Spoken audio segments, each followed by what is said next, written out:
Unidad de aprendizaje, Química 1, tema 2.5, Historia de la tabla periódica. Durante este tema analizaremos las características de la tabla periódica, entre las cuales se encuentra su historia, la organización que presenta, tendencias, así como los datos de los elementos que ésta nos ofrece.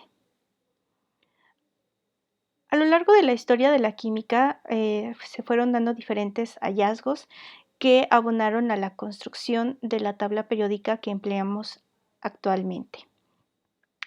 Inicia en la antigüedad con los presocráticos, que ya clasificaban algunos elementos como agua, fuego, aire y tierra.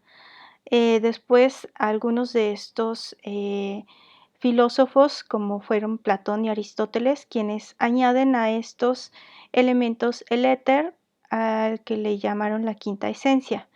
Posteriormente, en la alquimia, con su representante Paracelso, en la búsqueda de la transmutación y la teoría azufre-mercurio, encontraron diferentes elementos químicos que fueron importantes para la construcción de esta tabla periódica. Robert Boyle escribe el manifiesto El químico escéptico, donde establece por primera vez el concepto de elemento químico. Posteriormente, Berzelius hace una clasificación de minerales en cuanto a su composición química. En esta clasificación publica un libro en el cual aparece por primera vez la nomenclatura química, en el cual emplea símbolos, los cuales hasta la fecha son denominados para nombrar a los elementos químicos.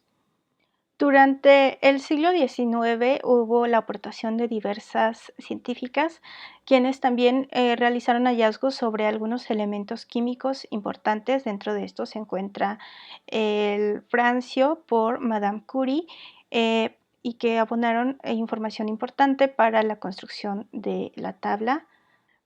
Posteriormente, en la aportación de Canizario, el cual elabora un libro en donde pone en orden dentro de la química y establece una organización o un equipo en donde reunía diferentes científicos para que organizaran las ideas sobre los elementos químicos y así se pudiera construir una tabla periódica.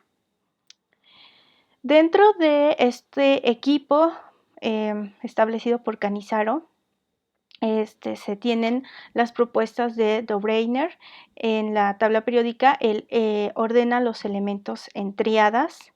Después, Charcot ordena estos a los elementos descubiertos hasta el momento en hélice, es decir, en forma diagonal. Newlands establece la ley de las octavas, que después veremos que pues, tendría importancia en las leyes del octeto establecida por Lewis. Hinrichs, quien establece un sistema periódico en espiral, hasta llegar a la propuesta por Mendeleev, quien en 1869 presenta la primera versión de la tabla periódica. En esta tabla periódica ordena coherentemente a los elementos de acuerdo a la semejanza entre estos. Recordemos que existe una clasificación de los elementos como metales, no metales, metaloides, y descubrió que las masas atómicas de los elementos tenían una periodicidad y de esta manera podía asignarles un número y de esta manera ordenarlos. De esta forma sabemos que el primer elemento, conocemos, es el hidrógeno, presentaría una partícula subatómica correspondiente a un electrón y a un protón. Posteriormente, el número 2, que sería el helio, presenta 2 de cada una de estas partículas. Y así sucesivamente hasta ordenar a los 118 elementos naturales. Se han ido encontrando más elementos, pero como ya se había mencionado, estos son de naturaleza sintética o creados en condiciones de laboratorio. A continuación analizaremos la organización de la tabla periódica actual. El primer nivel de organización que analizaremos corresponde a los periodos. Este corresponde a la organización de los elementos en filas, es decir, de manera horizontal, veríamos que esta organización corresponde a 7 periodos y se identifican con números del 1 al 7, y esto corresponde al nivel principal de energía o número cuántico n que analizamos en el tema pasado. El siguiente nivel corresponde a los grupos o familias, y en este se ordena a los elementos en columnas verticales de la tabla periódica.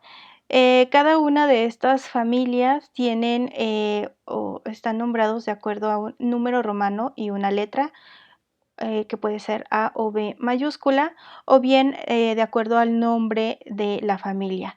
Tienen una configuración electrónica similar, todos los elementos que corresponden a esta familia, por lo que también van a presentar semejanzas químicas.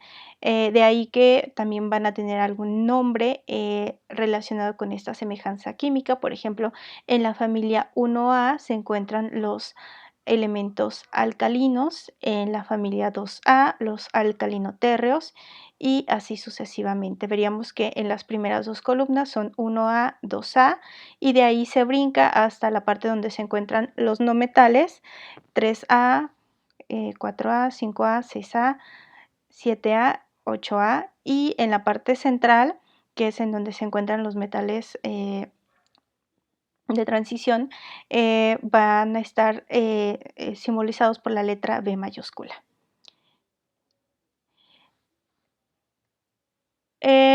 La siguiente organización es de acuerdo a los tipos de elementos correspondientes a los metales.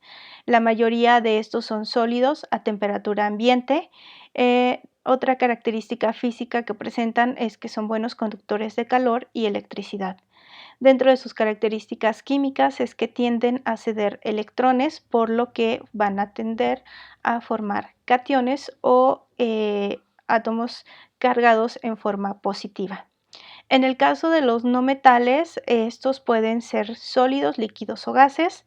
Son malos conductores de calor o electricidad dentro de sus propiedades físicas, y dentro de las propiedades químicas es que reaccionan con metales u otros no metales para formar sales que pueden ser sales metálicas o sales anhídridas. En el caso de la información que nos ofrece la tabla periódica sobre cada uno de los elementos, nos va a dar un símbolo, el cual puede estar representado por una letra en mayúscula o dos letras. Solamente una, la primera es mayúscula y la segunda sería minúscula si es que son dos letras; si solamente es una, es mayúscula. A un lado del símbolo vamos a encontrar el número atómico, que nos indica la cantidad de protones y electrones. En la parte de abajo, un número que por lo regular presenta decimales nos indica su masa atómica. Recordemos que esta masa atómica es la suma de los protones y los neutrones. Y la carga eléctrica, es decir, si este elemento tiene la capacidad de formar cationes, cuántos electrones cedería, o de formar aniones, si es que la cantidad de electrones que requiere para completar su estabilidad electrónica. Otro tipo de elemento corresponde a los metaloides, los cuales son elementos químicos que presentan propiedades intermedias entre los metales y los no metales. Vamos a ver que en la tabla periódica estos metaloides son los que separan a los no metales de los metales. Esto es dentro del espacio de los elementos naturales. Por último, existe otra característica correspondiente a los bloques. Estos bloques nos indican el orbital en el cual se encuentra el último electrón o electrón diferencial del elemento químico, y en dónde quedaría ese electrón, en qué orbital.